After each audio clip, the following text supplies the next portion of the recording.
I walked in and smelled iron. It clung to the air, sharp and metallic, the way it does when skin splits. My son sat on the floor, knees pulled to his chest, a thin line of blood crawling from his lip. His eyes met mine for less than a second, then they dropped. My wife stood over him.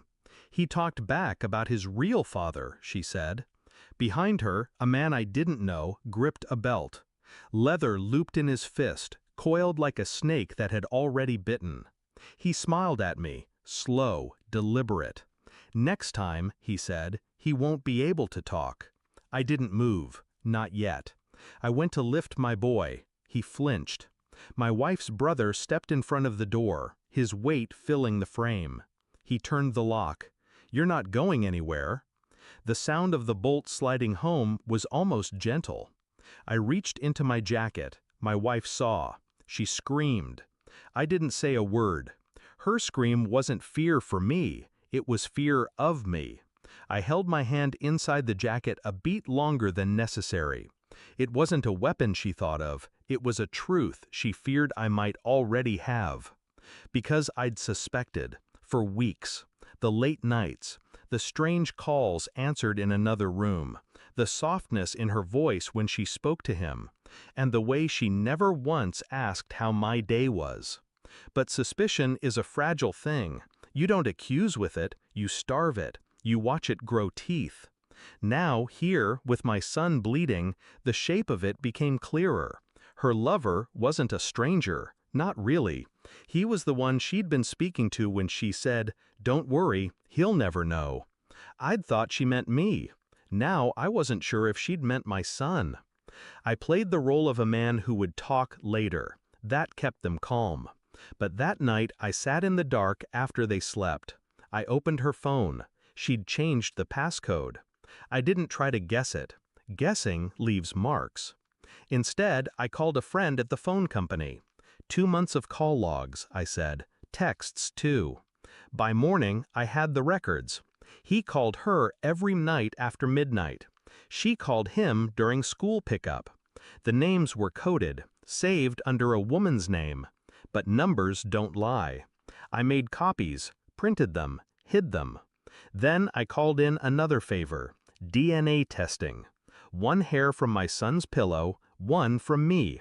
A quiet envelope sent to a quiet lab. The waiting was the part they never suspect, the patience, the stillness. They think silence means surrender. It never does. 2 weeks later, I had it in my hand, a report, clinical in tone, but heavy enough to change everything. Probability of paternity, 0.00%. I didn't feel anger when I read it. Anger is noisy. I felt nothing. That night, I slid the envelope across the table during dinner. She didn't open it right away. She knew before she saw. Her hand shook. Her fork clinked against the plate. When she read it, she whispered, "You don't understand." I looked at her lover, seated across from me like he belonged there. He didn't know whether to gloat or run. "Explain," I said. My voice was steady. She broke first.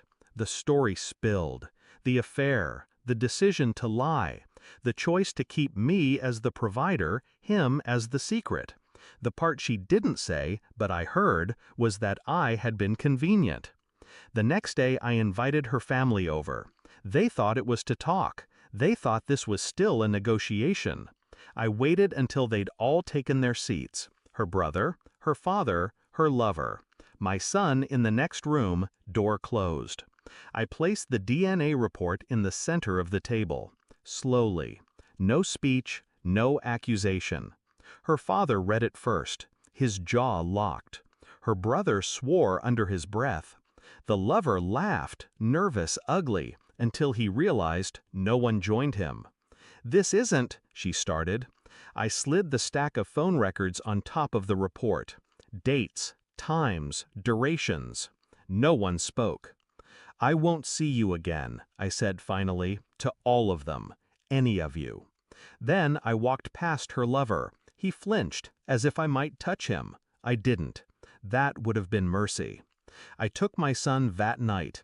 Not because of blood or bruises, those heal, but because he deserved to grow up without a house built on lies. She called once. I let it ring. I moved us 2 towns over, a small apartment, quiet. He sleeps through the night now.